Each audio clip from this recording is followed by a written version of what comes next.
obviously, I hope that you had what you would characterize as a good experience with dealing with the cancer. But in general terms, and this relates to your work most definitely, that modern medicine does tend to ignore the non-physical. And in terms of our well-being, I mean, it barely acknowledges psychological elements. Someone goes to their GP and they're referred to a psychologist. It's seen as somehow less of an issue than someone who's got a physical ailment. And in dealing with the body, you mentioned energetic aspect of this, and that's what the modern medicine, mainstream medicine anyway, in the West, it completely overlooks. Yes, unfortunately, that's true. Modern medicine still focuses only on the physical. There are some exceptions now. In America, they're starting to open up to the idea of energy work and even Reiki as a healing modality. But in general, that's very true. That's why I think this work is so incredibly important, because it opens us up. We have to take responsibility for our transition. There's an old saying that we arrived here alone, we exit alone. And only we, each of us as individuals, have to take total responsibility. It's up to us to learn about what's going to happen. It's up to us to become educated. It's up to us to prepare our state of consciousness. And we can't depend on the medical community to do much except keep us comfortable, essentially. Let's face it, the healing comes from within. And I think that's an old adage that's been around for a long, long time. And what the physical medical community does is just essentially remove tumors and do things like that can allow healing sometimes to occur. But it's as we open up to our multidimensional self, I think that's where we can tap into that healing that can occur and that can assist all of us to, let's just say, heal quickly. I can use myself as an example. I healed very quickly. I was diagnosed in March, and I was back doing 6-day workshops in October, or actually September. I mean, even though it was I had a full neck dissection because I had a large tumor in my neck. But even with the trauma of the experience, I still healed very quickly. And I think that's due to that opening up our inner healing ability, that I think out-of-body experiences enhance that dramatically. And so does other practices like meditation, anything that opens us up to these inner channels that exist within us, our energetic potential, let's say. It is a huge step forward that eventually science will catch up to. Well, there is some evidence now that science and spirituality, the two things that were so far apart for so long, that there does seem to be a convergence happening now, and we're hearing terms like spiritual science, which was Rudolf Steiner's idea, wasn't it, 100 years ago? And there are a lot of exciting things happening. We've got a long way to go, but cutting edge science is certainly taking us in directions that I think are very encouraging and are more about coming together of different strands and traditions that really should never have been separate in the first place. Absolutely, I agree. One of the things that I would just like to say briefly related to this subject is, during my recovery, not only did I have spontaneous out-of-body experiences, but during the experience, I opened myself to be a complete channel for the healing power of the universe or God flowing through me, whatever term you like to use. And I think that had a dramatic impact on my rapid recovery.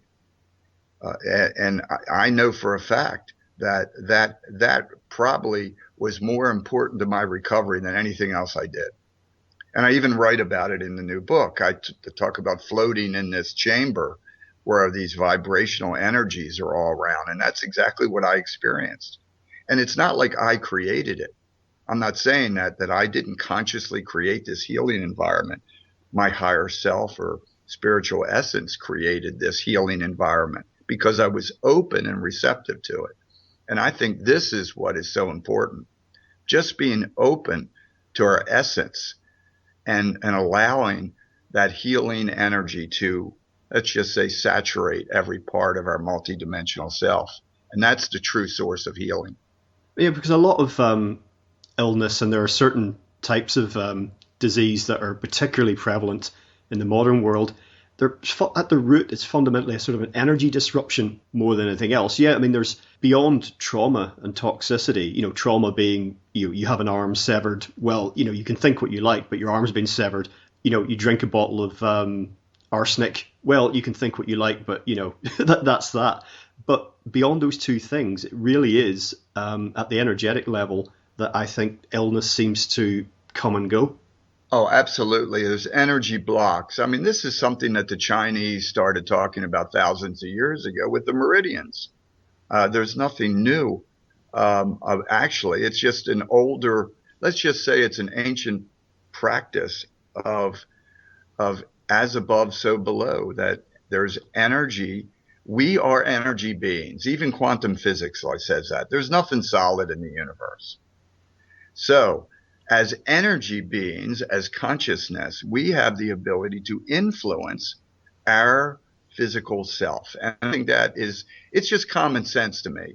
And unfortunately, I think the source of many illnesses today are energy blocks and disruptions that because of, let's just say, lack of our core self, lack of our multidimensional essence.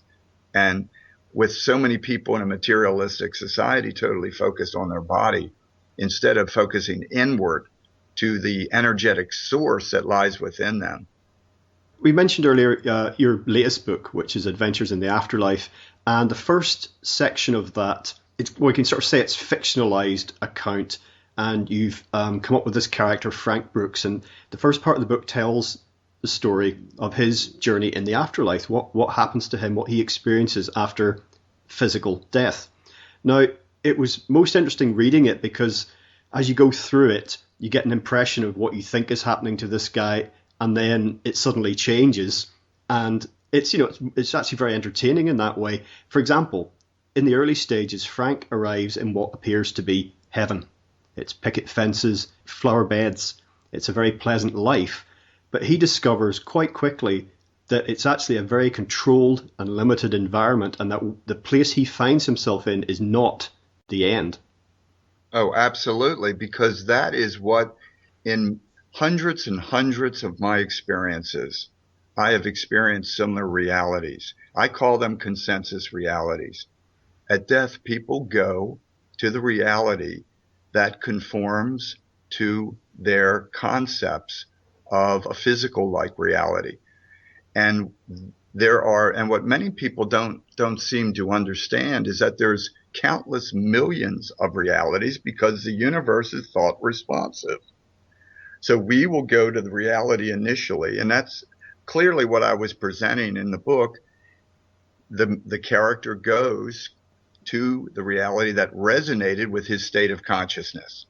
And then as he, let's just say, awakens to the fact that there's more than this, it's a pleasant heaven.